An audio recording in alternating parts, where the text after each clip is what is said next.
Welcome back, deep divers. If there's one thing I know about you, it's that you love a good philosophical puzzle. And today we're tackling a huge one, conscience. What is this thing we call conscience? Why has it been such a source of debate for, well, basically forever? Yeah, great questions. You sent over the Stanford Encyclopedia Philosophy entry on conscience, and I gotta say, it's a bit of a rabbit hole. So many different thinkers, so many different perspectives. So, for all you philosophy fans out there, today's deep dive is all about unpacking this concept.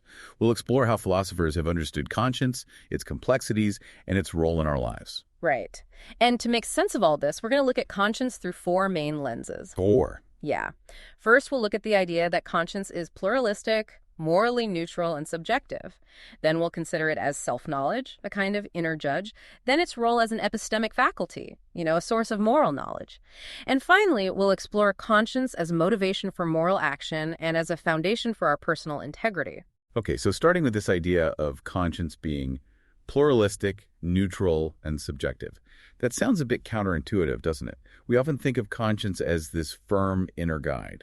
Right. But think about it. Conscience doesn't come preloaded with specific moral rules. It's more like an empty box. An empty box. Yeah, like a container. And we fill it with moral content based on our experiences, upbringing, culture. So two people can appeal to conscience to justify completely opposite actions. Like the text mentions, one person's conscience might lead them to object to, say, abortion, while another person's conscience might lead them to demand access to it. So just because someone says they're acting according to their conscience doesn't mean they're morally in the right. Exactly. Conscience is morally neutral in that sense. Appealing to conscience alone doesn't automatically make something right or wrong objectively. It all depends on the moral framework you're using. Right. So the core of it is this subjective dimension. Conscience reflects an individual's beliefs, whether or not those beliefs are, objectively provable. Right. When someone says, this violates my conscience, they're basically saying, this is what I believe is right. It's a deeply personal, subjective claim, even if they don't always phrase it that way. They're not saying, I have access to the ultimate moral truth. Right.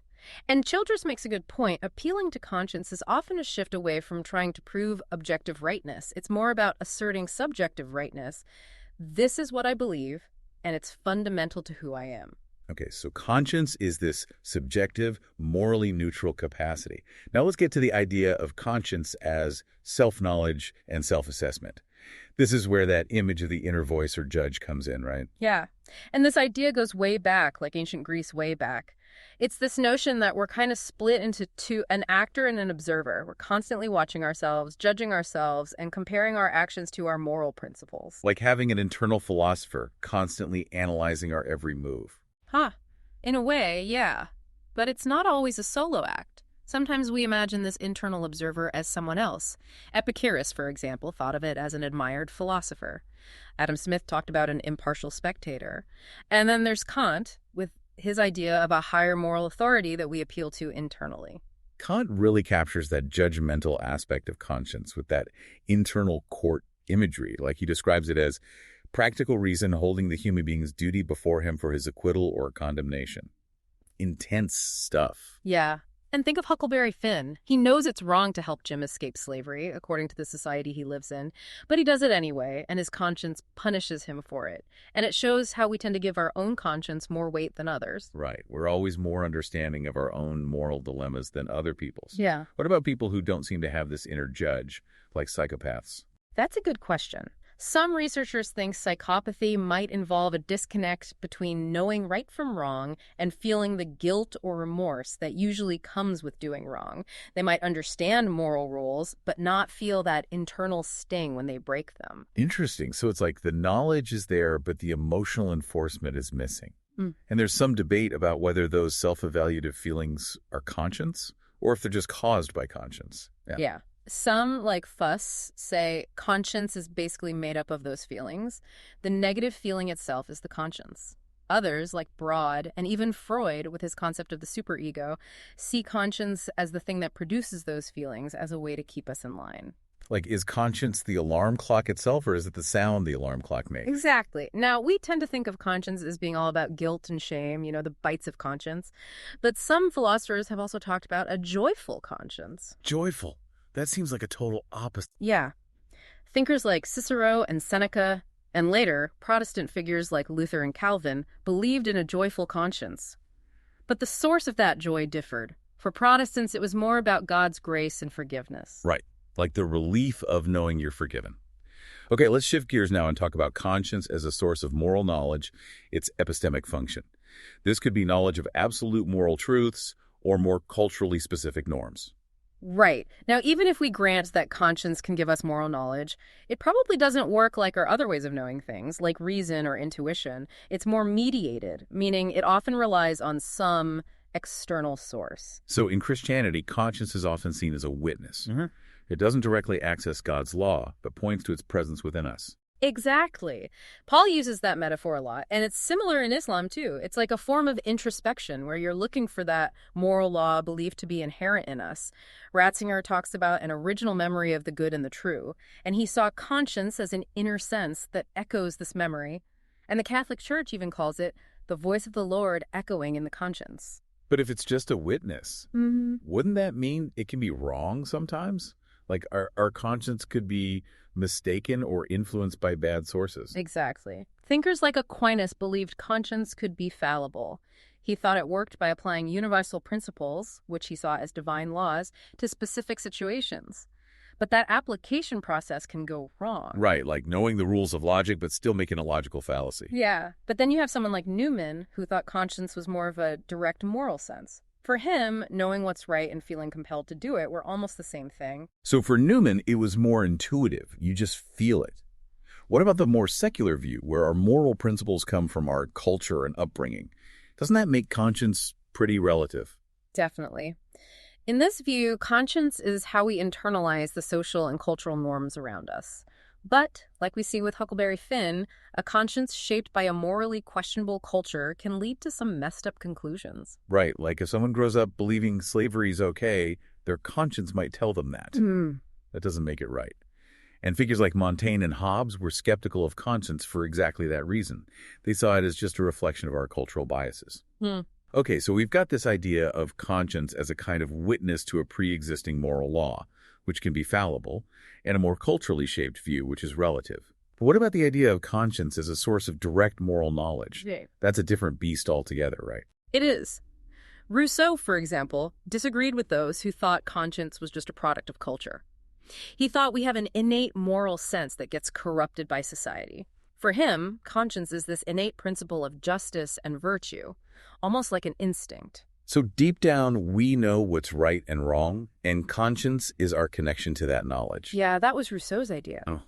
And it fits with 18th century sentimentalism, where people like Shaftesbury and Hume said conscience is all about moral sentiment or feeling. Hume argued that reason alone couldn't explain our strong moral judgments. Emotions had to be involved. And that connects to more recent ideas about moral intuition. Totally. People like Thagard and Finn say conscience is this moral intuition that's both cognitive and emotional. It's not just cold logic, and it's not just pure feeling, it's a mix of both. But the problem is, our moral intuitions can be so different. If conscience is based on these often conflicting intuitions, how do we ever agree on what's right or wrong? Yeah, that's the big challenge for any theory that says conscience gives us direct moral knowledge. Research suggests our moral beliefs are often based on deep-seated intuitions that are hard to change, even with reason and logic. Like, think about the different values liberals and conservatives prioritize. It's like they have different moral foundations. Right, one group might focus on fairness, the other on purity or loyalty. Okay, let's move on to conscience as a motivator for moral action. It's one thing to know what's right, but actually doing it is another story. How does conscience bridge that gap? Well, the key here is thinking about conscience as a sense of duty or obligation that pushes us to act in line with our moral principles. And this motivation comes from within, not from external pressure. And this ties back to that self-assessment function, right? We feel guilty when we violate our own standards, and that guilt motivates us to do better. Exactly. Kant thought the pleasure or displeasure we feel when we act morally or immorally is what drives us. And in general, we want to avoid negative feelings like remorse, so that helps us stay on track. It's like our conscience creates this system of internal rewards and punishments. Kinda, yeah. And developmental psychology suggests that guilt plays a big role in how kids learn to internalize moral norms. But then the question is, where does this sense of duty come from in the first place? That's right. It's like, which came first, the conscience or the moral duty? Good question. Some, like Mill, thought it comes from external sources, moral education, society, things like that. Others, like Kant, thought it's more innate, like it's built into us from the start. And even when we mess up, those bites of conscience can help us learn and grow, right? They remind us of what we value and motivate us to try harder next time. Exactly. And it's not just about avoiding negative feelings either. There's also a positive side, that feeling of satisfaction when we know we've done the right thing. Okay, let's talk about conscience and our sense of self, our moral integrity. This gets to why we often feel so strongly about matters of conscience. Right. The key here is understanding how conscience helps shape our identity. It's that internal space where our moral beliefs define who we are, separate from our social and cultural context. And this is often the basis for appeals to stick to their conscience, especially in things like conscientious objection. So it's not just a disagreement, it's about staying true to who you are at your core. Yeah. And this connects to the whole idea of freedom of conscience and respect for moral integrity.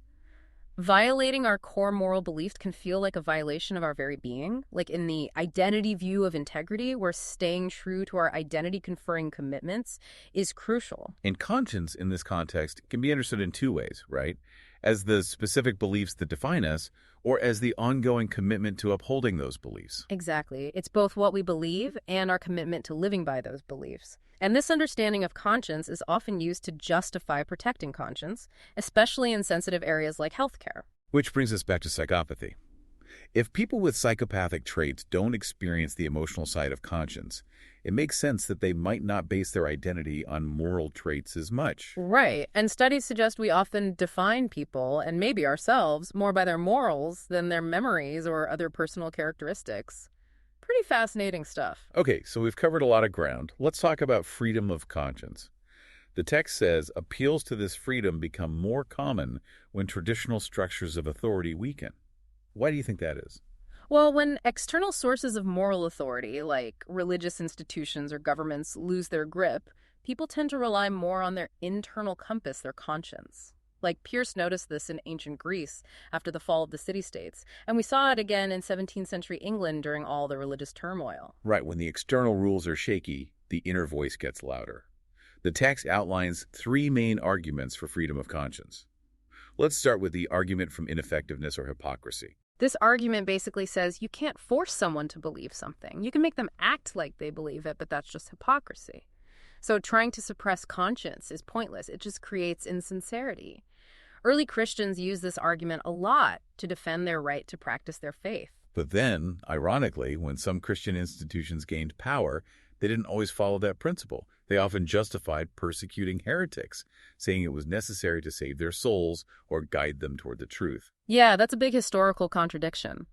Augustine even argued that sometimes external pressure can lead people to the truth, suggesting conscience isn't totally immune to outside influence. This also relates to the Catholic view of authentic freedom, which is tied to truth. A truly free conscience, for them, will ultimately recognize God's law. Right. And then there's the counter-argument that even if you can't force people to change their beliefs, the state can still enforce laws for the sake of social order, treating conscience as a private matter, not a basis for public action. Exactly. Thinkers like Hobbes and Spinoza thought the government has the right to enforce rules even if they clash with some people's consciences. Individual conscience takes a backseat to the need for a stable society. The second argument for freedom of conscience is the argument from ignorance, or maybe better, the argument from humility. This one is about recognizing that we could be wrong about our beliefs. Just because something feels right to our conscience doesn't mean it actually is. So we should be cautious about imposing our beliefs on others. Bale and Locke were big on this idea, especially after the Reformation, when everyone was arguing about religious truth. And that's so relevant today with all the different beliefs and values people hold. Like Solmesy talks about epistemic humility when discussing conscientious objection in healthcare, basically acknowledging that we don't have all the answers. Yeah. Recognizing our own fallibility is a strong reason to respect other people's consciences, even if we disagree with them. Okay, the last argument is John Stuart Mill's argument from legitimization. Mill thought we need absolute freedom of expression, even for ideas we think are wrong. He believed that letting all opinions be heard and debated is the only way to get to the truth. Like he famously said, the steady habit of correcting and completing his own opinion by collating it with those of others, so far from causing doubt in your resolution and carrying it into practice, is the only stable foundation for a just reliance on it. Basically, our beliefs become stronger when they're tested against opposing views. Exactly, and that's how we can be sure we're not just following blind dogma. Okay. Okay, bringing this back to the present day. Freedom of conscience is recognized by the UN and many other institutions, but the big debate now is about the freedom to act on your conscience, especially in professional settings, like conscientious objection. Right. Freedom of thought is one thing, but what about freedom of action? Yeah. Conscientious objection to military service is a classic example, but now it's a hot topic in healthcare, like doctors objecting to performing abortions. Some say professional duty always comes first, while others say conscience should be protected unless it seriously harms patients. It's a really tough issue. Finding a balance there is tricky. It is, and there are some in-between positions, like requiring strong justifications for objections or making sure objections align with professional values. But as the text points out, focusing too much on the reasons for the objection kind of misses the point of conscience itself, unless we can be sure those reasons are genuine, which is another can of worms entirely. So to sum up for all you deep thinkers out there, conscience is a complex, multifaceted concept with a long history of philosophical debate. We've seen it as self-knowledge, a potential source of moral knowledge, a motivator for action, and a cornerstone of personal integrity. Right. And this exploration raises some big questions. How do we define conscience? What's its relationship to objective morality? How much weight should it carry in our decisions? And how do we balance individual freedom of conscience with the needs of society? Those debates about conscientious objection show just how messy these questions can get in real life. And that brings us to our final thought for you to ponder. Given that conscience is subjective and fallible, how much weight should it have, both in our personal lives and in building a just society? Is it the ultimate source of moral integrity, a flawed but necessary guide, or something else entirely? Keep exploring this fascinating concept, and we'll see you next time on The Deep Dive.